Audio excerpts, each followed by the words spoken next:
Je voulais, à l'occasion de ce livre, parler de la Bretagne et des peintres anciens qu'on a un peu oubliés. Alors on trouve des scènes de Bretagne. J'ai choisi un thème développé en 8 scènes.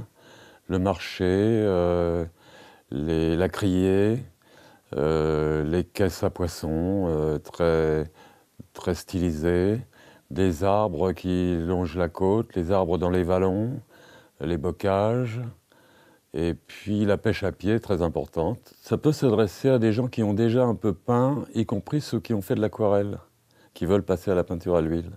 Elle a l'avantage de ne pas sécher immédiatement, donc on peut reprendre le travail en cours le lendemain. Elle est très fluide et selon les pigments utilisés, elle est très vigoureuse, elle a beaucoup d'énergie. Moi, je travaille avec un gros chevalet qui peut recevoir des toiles très grandes de 2 mètres par 2, parce que je fais beaucoup de grands formats. Ce qui est important, c'est de choisir un format qui nous parle, qui nous dit quelque chose. Prenons l'exemple d'un format panoramique qui ressemble à une scène de cinéma. C'est très efficace pour peindre la pêche à pied, par exemple. À ce moment-là, on a une scène très longue, comme ça, et on peut placer des personnages sur la plage avec une dimension de lointain derrière plus efficace qu'un format carré.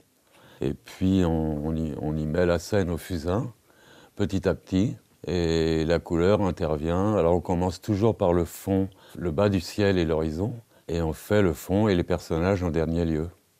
Et je transmets évidemment mon expérience, mais je peins aussi pour... c'est comme un dialogue. Ce que je peins, les gens le comprennent, c'est ça qui m'intéresse.